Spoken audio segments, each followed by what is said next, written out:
70 through 61, starting at 70. Fred Warner, then Larry Fitzgerald, Ryan Tannehill, Demario Davis, Laremy Tunsil, Tyler Lockett, Harrison Smith, Preston Smith, David Bakhtiari, and then Jarvis Landry. I don't understand Ryan Tannehill. Someone will have to explain that to me. I wonder if either of you guys can find a legitimate reason why Tannehill should be in the top 200, let alone the top 100.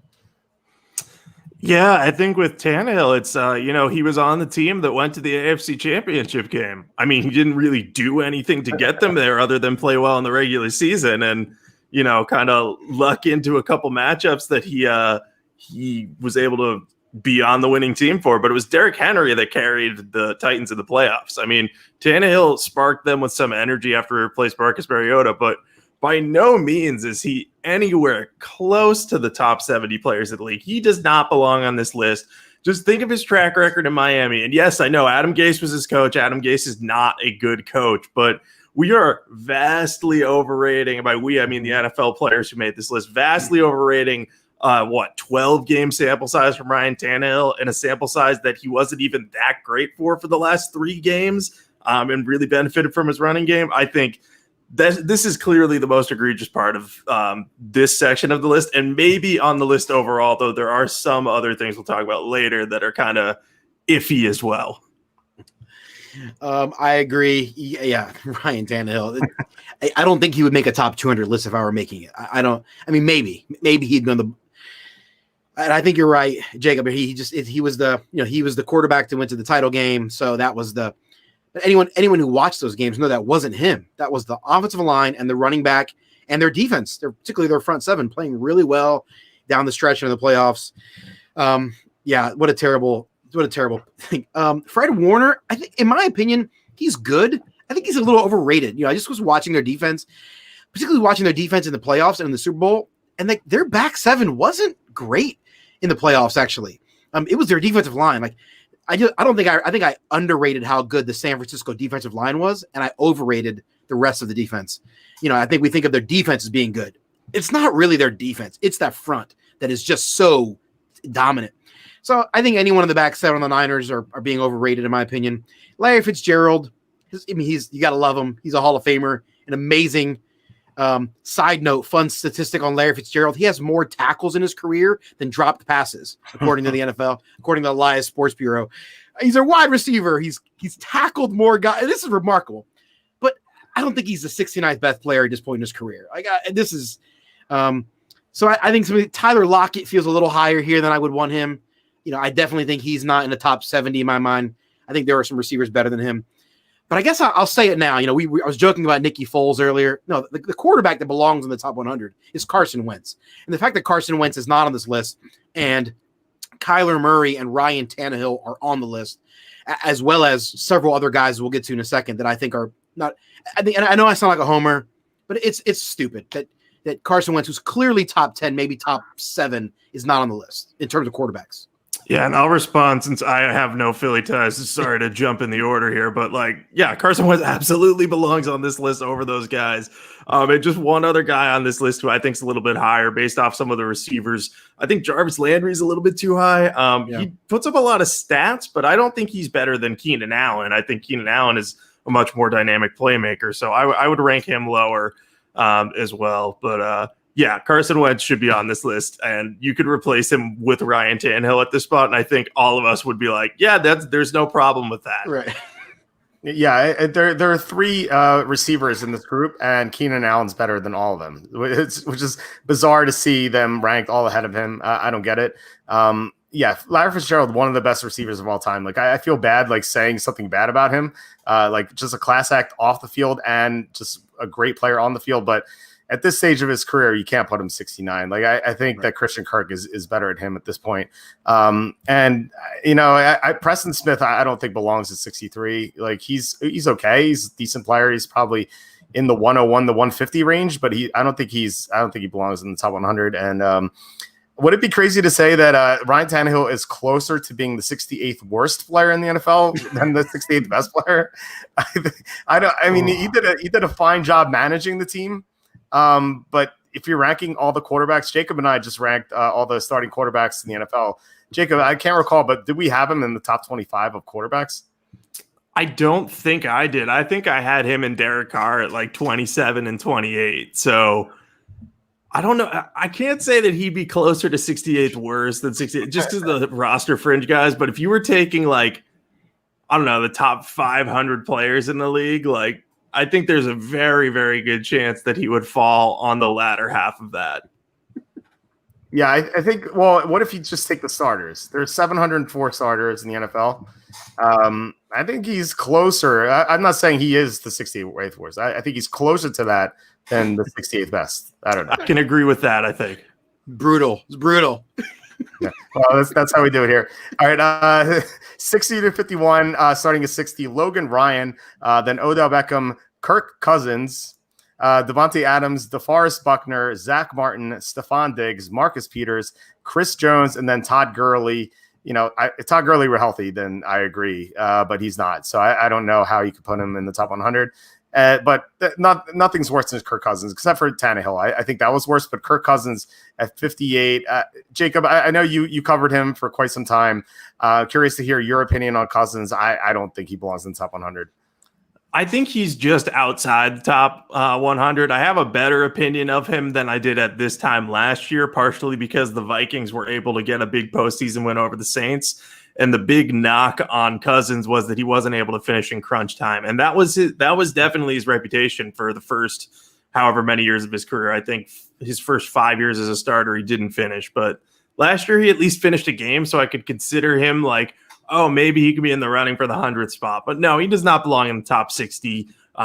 We saw Case Keenum take the Vikings team that Cousins is now on to the NFC title game. And I'm by no means a Case Keenum truther. I'm not saying he's much better than Kirk Cousins, but the point is Kirk Cousins hasn't been an upgrade over Case Keenum. So, or has, the team has had to get rid of some guys as well because of Cousins' massive contract. But I think saying he's the 58th best player in the NFL is, it's just wrong. Like he's just not. If he was, then he would have gotten the Vikings back to a title game again and possibly to the Super Bowl because he has a strong supporting cast. But instead, all that happened was Stefon Diggs got mad that he wouldn't throw him the ball, so Stefon Diggs got a trade. So I don't think Kirk Cousins is that good. I don't think he's as bad as I thought last year, but he's still not a top 100 player for me.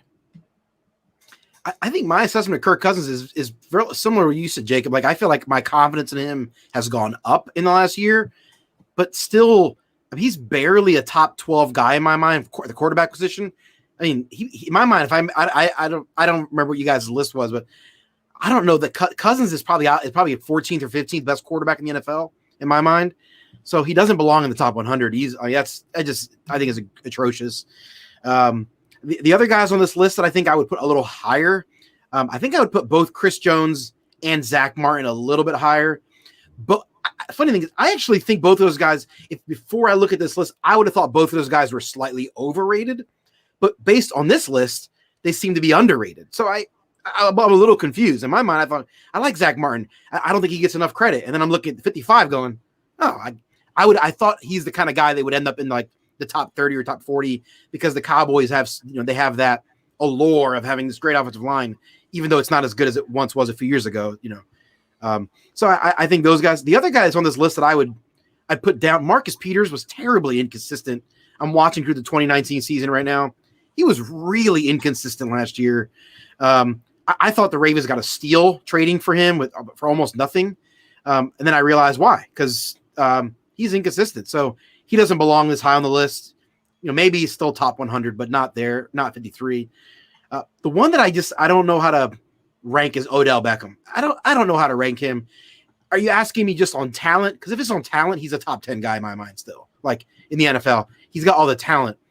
But so it depends on how are we talking about performance or what's likely or how many points do you get on this list for proposing to a net? I don't know. It's Odell Beckham is hard to rank, but in my mind, the guy is such a super freak athlete. He just feels like he should be higher than 59. I'm just not sure where I should put him. I don't know what you guys think about him. So with Beckham, I mean, if you're ranking based on pure talent, then he definitely belongs here, if not higher. But his mental thing, that's the issue in this, what you were bringing up. So it's pretty tough. It is very, very difficult to rank him. So I think this is probably the right area. I didn't really have an issue with it. My main issue with this list, except for Kirk Cousins, would be Logan Ryan at 60 because he's not on an NFL team right now. He's not good enough to be on an NFL roster. Like, and I know there are some injury concerns, but if no team's going to sign him by mid-August, like, why is he a top 60 player? I think that's stupid. But anyway, Jacob, what do you think about Beckham and maybe Ryan? Yeah, I think starting with Ryan, I think people are just box score watching from what he did last year, because if you look at his stats last year, I'll pull him up here. They're ridiculous. Like, he had 113 tackles, 4.5 sacks, 18 pass defenses, and 4 interceptions. So if you're just box score watching, you're like, oh my God, this guy is amazing. But he also gets burned a fair amount. So I think that's why he's there. And he may want to play safety, but teams don't know how he'll do there. So there's all sorts of stuff as to why he's not signed, but he doesn't belong at 60 on this list. I think Odell, I think they have the ranking right. He's kind of had a couple of down years, but we all know he's talented. If he comes out this year, plays really well on like a resurgent Browns team or something like that, then I think you could easily pop him into the top 20 for next year, because he's one of the most talented receivers in the league. But for now, I think this is proper ranking for him. And Kenny, I'll agree with you on, I think Zack Martin and Chris Jones deserve to be higher. I'll also say DeForest Buckner should be higher, because he's one of the better interior defensive linemen in the league. And I think this is just a function of this list. All good offensive tackles and interior defensive linemen are being pushed too far down, because just based on my observations here, people are looking at the stats when they're voting as opposed to the actual impact. And that's why Fletcher Cox was so low. He only had 3.5 sacks last year, but if you watch the game, you know just how many sacks he created. Right. Yeah. So going back to what Antonio Gates said in his tweet, you kind of understand why that's the case. Like, the interior linemen and offensive linemen don't really have stats. The offensive linemen definitely not. And interior linemen, they don't get the sacks that edge rushers do. So that might be why they get pushed down every year. Before we get in the top 50, I should say that we're sponsored by Underdog Fantasy. So you can go to the App Store and download Underdog Fantasy. It's one of these apps where you could play. You could do like a season-long best ball. So you can draft the team and not have to worry about setting your lineup or not have to worry about injuries. So that's nice. They have $1 million contest. So that's definitely cool. But if you don't want to play in big contests, they also have small contests as well. So definitely worth checking out. And you don't have to worry about like the sharks that you see on like DraftKings and FanDuel, like, who have these algorithms and Excel sheets and they dominate. You always see like Awesemo or Chipotle Addict winning everything. Like, you're not going to see that here. So I think Underdog Fantasies sounds really cool. Unfortunately, I can't use it personally because I'm in PA, and PA for some reason doesn't allow it. But I know Jacob and Kenny, you guys have had a chance to check it out, and I'm curious to hear your thoughts on it. Yeah, I really like the app. It's slick design. It's very easy to use. You can use your customized rankings for the drafts that you do. And I'm a big fan of Best Ball from a tournament standpoint. I played in one last year, and they're just so fun because it's a one-time investment. You're in $1 million contest that lasts the whole season. And every week it just gives you guys to root for, and you're not overlapping and worrying about percentages of, I have Saquon Barkley and 25% of other players do. It's like, if you have Barkley, you are the one with Barkley. So I think that's a lot of fun. It's super easy to use. You can enter any type of tournament. Like Walt said, they have all different money denominations. I know I personally will be putting at least one entry into that $1 million prize one just to see if I can get through that. But yeah, it's just a good way to follow it. And if you don't want to do like a daily fantasy lineup, because I know sometimes those get frustrating or tiring, it gives you someone to root for in the game. So that's why Best Ball is great. And Underdog Fantasy, it's really easy to use. So I encourage you, download it, especially if you love Best Ball. Yeah, I agree with you. I'm a big Best Ball fan. One of my biggest frustrations with DFS, to be honest, is that it's my least favorite element of fantasy football is making lineups week to week. And I feel like we've all done it, right? I mean, I've been playing fantasy for 24 years or whatever. Every week it feels like we do the same. You started the wrong receiver. You started the wrong guy. DFS is all about picking the right lineups, right? I mean, that's why I feel like I suck at it. So like Best Ball is literally the exact opposite. It's like everything I love about fantasy without the one thing I hate, which is having to make the lineup. Just pick the players you think are best and let it ride. So it's fantastic. I've been messing with it. I joined a 3-person draft, a 6-person draft. I draft 2 different 12-person drafts. So I was on it last night, joining drafts and leagues. As you said, Jacob, it's fantastic. So Underdog Sports app, I think everyone needs to check it out. Yeah, definitely download Underdog Fantasy. I'll be rooting for you guys to win because I can't play. So I wish.